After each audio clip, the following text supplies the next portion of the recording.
ಯಜಮಾನ ಯಜಮಾನ. ಕತೆ ಕೇಳಿದೀಯ ತಾನೆ? ಮೊದಲನೇ ಪೂಜೆ ಯಾರಿಗೆ ಅನ್ನೋ ಕಾರಣಕ್ಕೆ ಇಬ್ಬರಿಗೂ ಒಂದು ಕಾಂಪಿಟೇಷನ್ ಇಟ್ರಂತೆ. ಅದು ಏನಂದ್ರೆ ಪ್ರಪಂಚನ ಯಾರು ಮೊದಲು 3 ರೌಂಡ್ ಸುತ್ಕೊಂಡ್ ಬರ್ತಾರೆ ಅಂತ. ಆಗ ಷಣ್ಮುಗ ಗಣೇಶನ್ ಮುಖ ನೋಡಿ ನಗೋಕ್ ಶುರು ಮಾಡ್ದಂತೆ. ಯಾಕೆ ಅಂದ್ರೆ ಗಣೇಶನ್ ವಾಹನ ಇಲಿ, ಷಣ್ಮುಗನ್ ವಾಹನ ನವಿಲು ಅಂತ. ಇಲಿ ಮೇಲೆ ಕೂತು ಹೇಗ್ ತಾನೇ ಪ್ರಪಂಚ ಸುತ್ತೋಕಾಗತ್ತೆ ಅಂತ. ಆಮೇಲೆ ಷಣ್ಮುಗ ನವಿಲ್ ಮೇಲೆ ಕೂತ್ಕೊಂಡು ಪುರ್ರ ಅಂತ ಹಾರೋದ್ನಂತೆ. ಗಣಪತಿ ಸುಮ್ಮನೆ ಕೂತಿದ್ದ. ಸೋತೋದ ಅಂತ ಅನ್ಕೊಂಡ್ರು. ಆದ್ರೆ ಬುದ್ಧಿವಂತ ಗಣಪತಿ ತನ್ನ ತಂದೆ ತಾಯಿಗಳನ್ನ ಒಟ್ಟಿಗೆ ಕೂರಿಸಿ ಅವರಿಗೆ 3 ಸುತ್ತು ಬಂದು ಇಡೀ ಪ್ರಪಂಚನೇ ಇವರು ಅಂತ ಎಲ್ರಿಗೂ ಅರ್ಥ ಮಾಡಿಸ್ದ. ಗೆದ್ದಿದ್ಯಾರು? ಗಣಪತಿ. ಹಾಗೆ ಸ್ಮಾರ್ಟ್ ಆಗಿ ಯೋಚನೆ ಮಾಡಿ ಅನಿತಾ ಗಣಪತಿ ಆದ್ರು. ನೀನು ಹಿಂದೆ ಮುಂದೆ ಯೋಚನೆ ಮಾಡದೆ ಷಣ್ಮುಗ ನವಿಲತ್ತಿ ಹಾರೋದಾಗೆ ನೀನು ಸರ್ರ ಅಂತ ಓಡ್ದೆ. ನೀವ್ ಹೇಳಿದ ರೂಲ್ಸ್ ಎಲ್ಲ ಒಂದ್ಸತಿ ನೆನ್ಪ್ ಮಾಡ್ಕೊಳ್ಳಿ ದೊಡ್ಡ ಮಗ.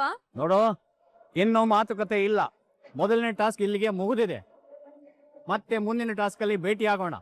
ಅಲ್ಲಿವರೆಗೂ ಒಂದು ಶಾರ್ಟ್ ಬ್ರೇಕ್. ಎಲ್ರು ಹೊಡಿ ಹೊಡಿ ಹೊಡಿ.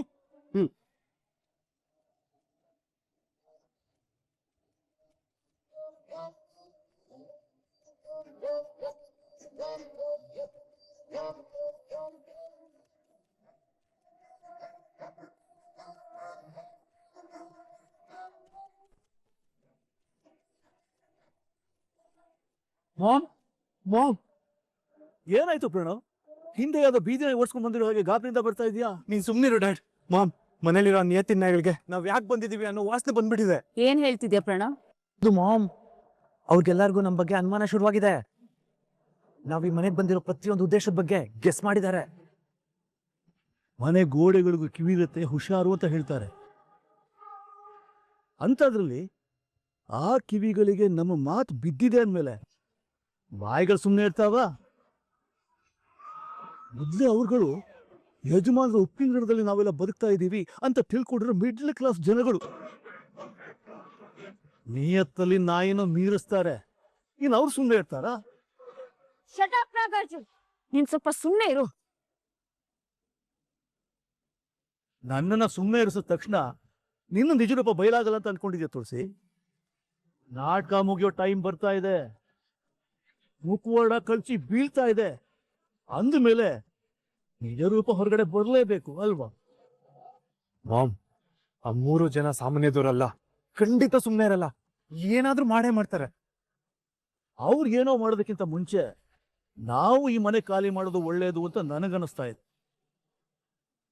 ಇಲ್ಲಾಂದ್ರೆ ಅವ್ರು ಏನಾದ್ರೂ ಮಾಡಿ ಸತ್ಯನ ನಿಮ್ಮ ಅಪ್ಪನ ಮುಂದೆ ಹೊರಗಡೆ ಬರೋ ತರ ಮಾಡ್ತಾರೆ. ಆಮೇಲೆ ನಿಮ್ಮಪ್ಪ ನಮ್ಮನ್ನ ಕತ್ತು ಹಿಡಿದು ಮನೆಯಿಂದ ಹೊರಗೆ ತಳ್ತಾರಷ್ಟೇ. ಮಾಮ್, ಏನ್ ಯೋಚನೆ ಮಾಡ್ತಿದ್ದೀರಾ? ಏನ್ ಯೋಚನೆ ಮಾಡ್ತಾಳೆ ಪ್ರಣವ್? ಈಗಲೇ ಹೋಗೋದಾ ಅಥವಾ ಪುಣ್ಯಕ್ಷೇತ್ರಕ್ಕೆ ಹೋಗಿರೋ ಮಾವ ವಾಪಸ್ ಬಂದ್ಮೇಲೆ ಅವ್ರಿಗೆ ಹೇಳ್ಬಿಟ್ಟು ಹೋಗೋದ ಅಂತ ಯೋಚನೆ ಮಾಡ್ತಾ ಇದ್ದಾಳೆ ಅಷ್ಟೇ. ಯಾವಾಗ್ಲಾದ್ರೂ ಸರಿ ಹೋಗ್ಲೇಬೇಕಲ್ವಾ? ನಾನು ಈಗಲೇ ನನ್ನ ಲಗೇಜ್ ಎಲ್ಲ ಪ್ಯಾಕ್ ಮಾಡಿ ರೆಡಿ ಮಾಡಿ ಇಟ್ಕೋತೀನಿ.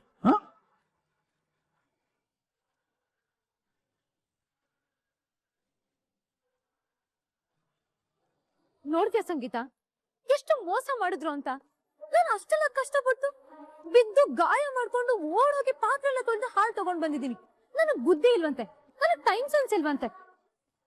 ಅವಳು ಸ್ಮಾರ್ಟ್ ವರ್ಕ್ ಮಾಡಿದ್ಲಂತೆ, ಲೀಗಲಿ ಟೆಕ್ನಿಕಲಿ ಅವಳು ಗೆದ್ದಿದ್ದಂತೆ. ಹಾಗಿದ್ರೆ ನನ್ನ ಹಾರ್ಡ್ ವರ್ಕ್ ಏನು ಬೆಲೆ ಇಲ್ವಾ ಸಂಗೀತ? ದೊಡ್ಡವರು ಈ ರೀತಿ ಮೋಸ ಮಾಡ್ತಾ ಒಂದ್ ಸೈಡ್ ಜಡ್ಜ್ಮೆಂಟ್ ಕೊಟ್ರೆ ಏನ್ ಮಾಡೋದು ಹೇಳು ಸಂಗೀತ? ನಾನ್ ಮೊದ್ಲೇ ಹೇಳಿಲ್ವಾ ಅದಕ್ಕೆ, ಅವ್ರೆಲ್ರು ಅವಳನ್ನ ಗೆಲ್ಲಿಸ್ಬೇಕು, ನಿಮ್ಮನ್ನ ಸೋಲಿಸ್ಬೇಕು ಅಂತ ಡಿಸೈಡ್ ಆಗೋಗಿದ್ದಾರೆ. ನೀವ್ ಎಷ್ಟೇ ಸಿನ್ಸಿಯರ್ ಆಗಿ ಟಾಸ್ಕ್ ಕಂಪ್ಲೀಟ್ ಮಾಡಿದ್ರು ಅವ್ರು ಯಾರ ಕಣಿಗೂ ಅದು ಕಾಣಿಸಲ್ಲ. ಯಾಕಂದ್ರೆ ಅವ್ರೆಲ್ರು ಅನಿತಾ ಪರವಾಗಿ ನಿಂತು ತಮ್ಮ ಪ್ರಾಮಾಣಿಕತೆ ಅನ್ನೋ ಕಣ್ಣಿಗೆ ಬಟ್ಟೆ ಕಟ್ಕೊಂಡಿದ್ದಾರೆ.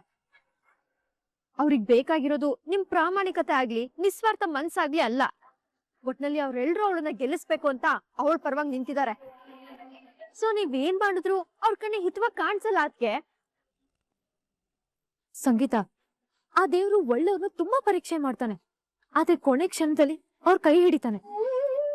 ಕೆಟ್ಟವ್ರಿಗೆ ತುಂಬಾ ಸುಖ ಕೊಟ್ಟು ಕೊನೆ ಕ್ಷಣದಲ್ಲಿ ಕೈ ಬಿಡ್ತಾನೆ ಅಂತ ಹೇಳ್ತಾರೆ. ಆ ಮಾತನ್ನ ನಾನು ಇಷ್ಟು ದಿನ ನಂಬ್ತಿರ್ಲಿಲ್ಲ, ಆದ್ರೆ ಇವತ್ ನಂಬ್ತೀನಿ. ಈ ಟಾಸ್ಕ್ ಅಲ್ಲಿ ಈ ಮನೆ ಸೊಸೆಯಾಗಿ ಆ ಕ್ಷಣ ಮಗುವಿನ ತಾಯಿಯಾಗಿ ಯೋಚನೆ ಮಾಡ್ಬಿಟ್ಟೆ. ಅದೇ ಬಿಸ್ನೆಸ್ ವುಮೆನ್ ಜಾನ್ಸಿಯಾಗಿ ಯೋಚನೆ ಮಾಡಿದಿದ್ರೆ ನನ್ನ ಆಟನೇ ಬೇರೆ ಇರ್ತಿತ್ತು. ಏನೆಲ್ಲ ಮೋಸ ಮಾಡ್ತಾರೋ ಮಾಡ್ಲಿ, ನೋಡೇ ಬಿಡಣ ಪ್ರಾಮಾಣಿಕತೆ ಗೆಲ್ಲುತ್ತೋ ಅಪ್ರಾಮಾಣಿಕತೆ ಗೆಲ್ಲುತ್ತೋ ಅಂತ. ಅದ್ಗೆ ನಮ್ ಮನೆಯವ್ರ ಹತ್ರ ನಿಮ್ ಪ್ರಾಮಾಣಿಕತೆಗೆ ಬೆಲೆ ಇಲ್ಲ. ಏನಾದ್ರೂ ಒಂದ್ ರೀಸನ್ಸ್ ಹೇಳಿ ಅವಳನ್ನ ಗೆಲ್ಲಿಸ್ತಾ ಇರ್ತಾರೆ, ನೋಡ್ತಾ ಇರಿ. ಅದನ್ನು ನೋಡ್ತೀನಿ ಬಿಡು ಸಂಗೀತ. ನೆಕ್ಸ್ಟ್ ಟಾಸ್ಕ್ ಅಲ್ಲಿ ಈ ಝಾನ್ಸಿ ಏನು ಅನ್ನೋದನ್ನ ತೋರಿಸ್ತೀನಿ.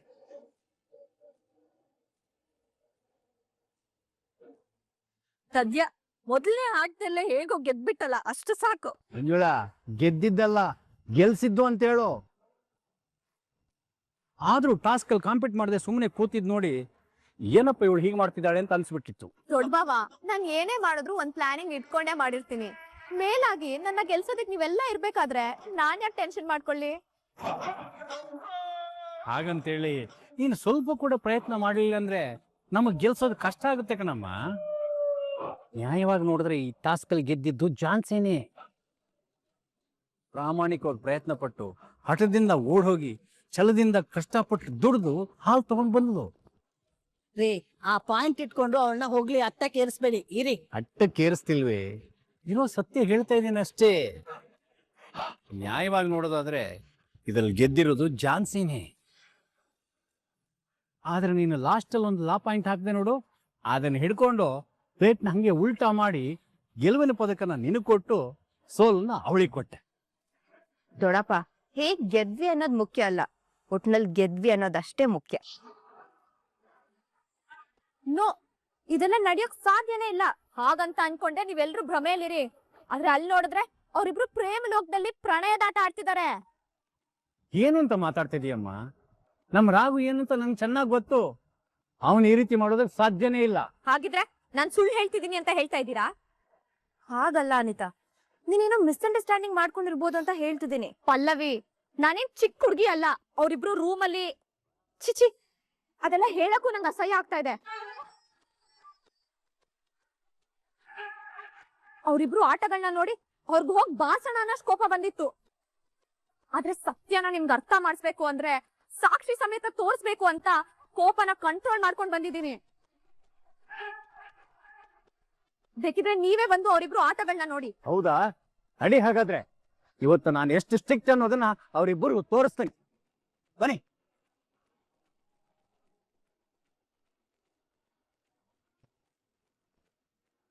ಇವಾಗ ನೀವೇ ಕೇಳಿಸ್ಕೊಳ್ಳಿ, ನಿಮ್ಗೆ ಗೊತ್ತಾಗುತ್ತೆ. ರಾಘು, ನೀನ್ ಇಷ್ಟು ಗಟ್ಟಿಯಾಗಿ ತಕ್ಕೊಂಡ್ರೆ ಹೇಗೆ? ನನಗ್ ಕಷ್ಟ ಆಗಲ್ವಾ? ಸಾಕು ಬಿಡು.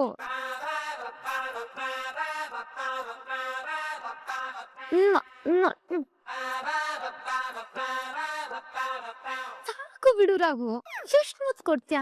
ಸಾಕಾಗಿಲ್ಲ ಅಂದ್ರೆ ಇನ್ನೂ ಸಾಕ್ಷಿ ಬೇಕಾ ಮಾವ ನಿಮ್ಗೆ? ನೋಡಿ ನಿಮ್ ಮಗ ಏನ್ ಮಾಡ್ತಿದ್ದಾನೆ ಅಂತ. ನಮ್ ರಾಘು ಇಷ್ಟೊಂದು ಮುಂದುವರೆದಿದ್ದಾನೆ ಅಂತ ನನ್ ಕೈಲಿ ನಂಬಿಕೆ ಆಗ್ತಾ ಇಲ್ಲ. ಹೋಗ್ ರಾಘು, ಮನೆಯವ್ರ ಮುಂದೆ ನನ್ ಜೊತೆ ಮಾತಾಡೋದು ಕಷ್ಟ ಪಡ್ತೀಯ. ಒಬ್ಳೆ ಇದ್ರೆ ಇಷ್ಟೊಂದ್ ಪ್ರೀತಿ ಮಾಡ್ತೀಯ. ನನ್ ಮೇಲೆ ಇಷ್ಟೊಂದ್ ಪ್ರೀತಿ ಇಟ್ಕೊಂಡಿರೋನು ಎಲ್ರ ಮುಂದೆ ಝಾನ್ಸಿನೇ ನನ್ ಹೆಂಡ್ತಿ, ನಾನು ಅವ್ರ ಜೊತೆನೆ ಬದುಕೋದು ಅಂತ ಹೇಳು. ಪರವಾಗಿಲ್ವೇ? ನಮ್ಮ ಅಣ್ಣ ನಮ್ಮ ಅತ್ತಿಗೆನ ತುಂಬಾ ಚೆನ್ನಾಗಿ ಟ್ರ್ಯಾಕಿಗೆ ತಂದಿದ್ದಾರೆ. ಹೇಗೋ ಇವಳವ್ರಿಬ್ರು ಸಂಬಂಧನ ಮನೆಯವ್ರಿಗೆಲ್ಲ ಗೊತ್ತಾಗೋ ಹಾಗೆ ಮಾಡಿ ಒಳ್ಳೆ ಕೆಲ್ಸನೇ ಮಾಡ್ತಿದ್ದಾಳೆ. ಸಾಕು ಪ್ಲೀಸ್ ಬಿಡು, ಸಾಕು ಪ್ಲೀಸ್ ರಾಘು, ಸಾಕು. ಪಲ್ಲವಿ, ಏನಿದು? ದೊಡ್ಡ ನಿಮ್ಮ ಅಣ್ಣಂಗೆ ಅವ್ಳು ನೆರಳ್ಕೊಂಡ್ರೆ ಆಗಲ್ಲ ಅಂತ ಹೇಳ್ದೆ, ಇವಾಗ ನೋಡಿದ್ರೆ ಅವ್ರ ನೆರಳಿಗೆ ನೆರಳಾಗಿ ಬೆರ್ತೋಗಿದ್ದಾರೆ. ನನ್ಗೂ ಇದೆಲ್ಲ ಏನು ಗೊತ್ತಿಲ್ಲ ಅನಿತಾ. ನಮ್ಮ ಅಣ್ಣ ನಮ್ಗೆ ಈ ತರ ಮೋಸ ಮಾಡ್ತಾನೆ ಅಂತ ನಾವು ಅನ್ಕೊಂಡಿರ್ಲಿಲ್ಲ. ಛೀ, ಹೋಗ್ ರಾಘು, ನಿನ್ ಪ್ರೀತಿ ನನ್ ಕೈ ತಡ್ಕೊಳಕ್ ಆಗ್ತಿಲ್ಲ. ರಾಘು, ಆದಷ್ಟು ಬೇಗ ನಿಂತರನೇ ಒಂದು ಪುಟ್ಟ ರಾಘು ಬೇಕು ಅಂತ ಅನಿಸ್ತಿದೆ. ಶಿಟ್, ನಂಗೆ ಇದನ್ನೆಲ್ಲ ಕೇಳಿಸ್ಕೊಳಕ್ ಆಗ್ತಿಲ್ಲ. ನಾನ್ ಮಾತ್ರ ಅವಳ ಸುಮ್ಮನೆ ಬಿಡಲ್ಲ. ಎಷ್ಟು ಧೈರ್ಯ ಇದ್ರೆ ನನ್ ರಾಘವೇಂದ್ರ ಜೊತೆ ಈ ರೀತಿ ಎಲ್ಲ ಬಿಹೇವ್ ಮಾಡ್ತಾರೆ. ನೀನ್ ನನಗ್ ಮಾತ್ರ ಸ್ವಂತ ರಾಘು, ನಾನೇ ನೀನ್ ತಾಳಿ ಕಟ್ಟಿರೋ ಹೆಂಡತಿ. ನೀನ್ ನನ್ಗೆ ಎಷ್ಟ್ ಬೇಕಾದ್ರೂ ಮುತ್ಕೊಡ್ಬೋದು, ಅದನ್ನ ಕೇಳೋ ರೈಟ್ಸು ಯಾರಿಗೂ ಇಲ್ಲ. ಆಮೇಲೆ ನಿನ್ನ ನಾನ್ ಯಾರಿಗೂ ಬಿಟ್ಕೊಡೋ ಮಾತೇ ಇಲ್ಲ. ಅಯ್ಯೋ ಅಯ್ಯೋ, ಈ ಮನೆ ಹಾಲಿನ ಹೀಗೆ ಬಿಟ್ರೆ ನಮ್ ಕೈಗೆ ಮೊಮ್ಮಗು ಕೊಟ್ಬಿಡ್ತಾರೆ. ಅನಿತಾ, ಬೇಗ ಬಾಗಿಲು ತೆಗಿಯಮ್ಮ. ಒಂದ್ ನಿಮಿಷ ಅನಿತಾ, ಒಳಗಡೆ ಅವಳ ಜೊತೆ ಯಾರಿದ್ದಾರೆ ಅಂತ ಹೇಳಿದೆ? ದೊಡ್ಡಪ್ಪ ಏನ್ ಹೀಗ್ ಕೇಳ್ತಿದ್ದೀರಾ? ಅವಳು ರಾಘು ಅಂತ ಹೆಸರು ಹೇಳ್ತಿದ್ದಾಳ್ ತಾನೆ. ಹಾಗಾದ್ರೆ ಅಲ್ಲಿ ಬರ್ತಾ ಇರೋದು ಯಾರು?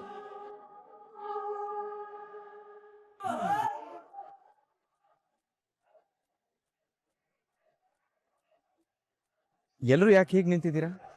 ಏನಾಯ್ತು? ರಾಘು, ಇಷ್ಟೊತ್ತು ನೀನು ಹೊರಗಡೆನೆ ಇದೆಯಾ? ಹಾ ದೊಡ್ಡಪ್ಪ, ಈಗಷ್ಟೇ ಹೊರಗಡೆಯಿಂದ ಬಂದಲ್ಲ. ಏನಾಯ್ತು? ಅದು ಹೇಳಕ್ಕಾಗ್ತಾ ಇಲ್ಲಪ್ಪ, ನೀನೇ ಕೇಳಿಸ್ಕೊ. ನೀನ್ ಮನ್ಸ್ ತುಂಬಾ ಇಷ್ಟೊಂದ್ ಪ್ರೀತಿ ಇಟ್ಕೊಂಡಿರೋನು ಎಲ್ರೂ ಮುಂದೆ ಪ್ರೀತಿನೇ ಇಲ್ದೇ ಇರೋ ಒಂಥರ ಇರೋದಕ್ ಹೇಗ್ ಸಾಧ್ಯ? ಇಷ್ಟೊತ್ತು ನೀನ್ ಮುತ್ ಕೊಟ್ಟಿದ್ ಸಾಕು, ಈಗ ನಾನ್ ನಿನಗ್ ಮುತ್ ಕೊಡ್ತೀನಿ. ಹೀಗೆ ಬಿಟ್ರೆ ಇನ್ನು ಏನೇನ್ ಕೇಳಬೇಕಾಗುತ್ತೋ. ನಡೀರಿ ಒಳಗೆ ಬನ್ನಿ. ಇಷ್ಟೊತ್ತು ನೀನ್ ನನ್ನ ತಪ್ಕೊಂಡಿದ್ದೆ, ಈಗ ನಾನ್ ನಿನ್ನ ತಪ್ಕೋತೀನಿ.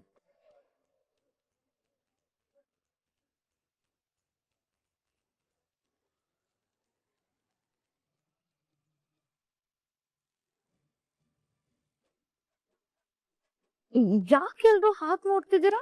ಇಷ್ಟೊತ್ತು ನೀನು ಯಾರ ಜೊತೆ ಮಾತಾಡ್ತಾ ಇದ್ದೆ? ಯಾರ್ ಜೊತೆ ಅಂದ್ರೆ ನನ್ ಗಂಡನ್ ಜೊತೆ. ಹಾಗಾದ್ರೆ ಎಲ್ಲವನು ಇಲ್ಲೇ ಇದಾನಲ್ಲ ನೋಡ್.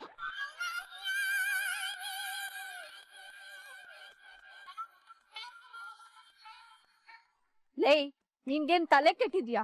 ಫೋಟೋ ಇಟ್ಕೊಂಡು ಈಗ ಅಸಹ್ಯವಾಗಿ ಮಾತಾಡ್ತಿದ್ದಲ್ಲ, ಇದೊಳ್ಳೆ ಸುರೈತಲ್ಲ ಮುದ್ದೋತೆ. ಈ ಫೋಟೋ ಜೊತೆ ಇದ್ರೆ ನನ್ ರಾಘು ಜೊತೆನೇ ಇದ್ದಾಗ ನನಗ್ ಫೀಲ್ ಆಗುತ್ತೆ. ನೋಡಿಯೇನಮ್ಮ ಅನಿತಾ, ಇವಾಗ ಅರ್ಥ ಆಯ್ತಾ ಇವಳ ಡ್ರಾಮಾಗಳು? ನೀನ್ ಸರಿಯಾಗಿ ಕ್ಲಾರಿಟಿ ತಗೊಳ್ದೆ ಪಾಪ ಚಿನ್ನದಂತ ನಮ್ಮ ಹುಡುಗನ ಮೇಲೆ ಡೌಟ್ ಬರೋ ತರ ಮಾಡಿದ್ಯಲ್ಲ. ಅದಕ್ಕೆ ಹೇಳೋದು ಅನಿತಾ, ಇವಳು ಸಾಮಾನ್ಯದವಳಲ್ಲ, ಎಂತವ್ರನ್ನ ಬೇಕಾದ್ರೂ ನಂಬೋ ಹಾಗೆ ಮಾಡ್ತಾಳೆ. ಇನ್ಮೇಲಾದ್ರೂ ಇವಳು ಟ್ರಾಪ್ಗೆ ಬಲಿ ಆಗ್ಬೇಡ. ಬಾ. ಈ ಡ್ರಾಮಾ ಎಲ್ಲ ಯಾಕೆ ಮಾಡ್ದೆ ಜಾನ್ಸಿ? ಯಾಕೆ ಅಂದ್ರೆ ಎಲ್ಲ ನಿನಗೋಸ್ಕರ ಅನಿತಾ. ಯಾಕಂದ್ರೆ 1 ವಾರ ಆದ್ಮೇಲೆ ಇದ್ದೇ ನಡೆಯೋದು. ಆಗ ಸಡನ್ ಆಗಿ ಗೊತ್ತಾದ್ರೆ ಹಾರ್ಟ್ ಅಟ್ಯಾಕ್ ಆಗ್ಬಿಡುತ್ತೆ ಅಂತ ಈಗ್ಲಿಂದಾನೆ ಉಡ್ಕೊಳ್ಳೋದನ್ನ ಅಭ್ಯಾಸ ಮಾಡಿಸ್ತಿದ್ವಿ. 1 ವಾರ ಆದ್ಮೇಲೆ ಯಾರಿಗ್ ಹಾರ್ಟ್ ಅಟ್ಯಾಕ್ ಆಗುತ್ತೆ ಅನ್ನೋದು ಗೊತ್ತಾಗುತ್ತೆ. ಅನಿತಾ, ನನ್ ಕೆನ್ನೆ ಮೇಲಿರೋ ಲಿಪ್ಸ್ಟಿಕ್ ಮಾರ್ಕ್ ನೋಡಿನೇ ಯಾಮಾರ್ಸೋಳ್ ನೀನು. ಇನ್ ನಿನ್ ಕೈಲಿ ಏನಾಗತ್ತೆ? ಅಲ್ಲ, ರಾಘು ಲಿಪ್ಸ್ಟಿಕ್ ಯೂಸ್ ಮಾಡಲ್ಲ ಅನ್ನೋದು ಸ್ವಲ್ಪ ಕಾಮನ್ ಸೆನ್ಸ್ ಇಲ್ವಾ ನಿನಗೆ? ಇದ್ರಲ್ಲಿ ನಿನ್ ಏನು ಅನ್ನೋದು ಕ್ಲಿಯರ್ ಆಗ್ತಿದೆ. ಜಾಸ್ತಿ ಉಯ್ಬೇಡ, ಬೇಗ ಬೂದಿ ಆಗೋಗ್ತ್ಯಾ. ನೋಡ್ತಾ ಇರು ನಿನ್ನ ಹೇಗ್ ಆಚೆ ಕಳಿಸ್ತೀನಿ ಅಂತ. ಯಾರು ಯಾರನ್ನ ಆಚೆ ಕಳಿಸ್ತಾರೆ ಅಂತ ಜಸ್ಟ್ ವೇಟ್ ಅಂಡ್ ವಾಚ್.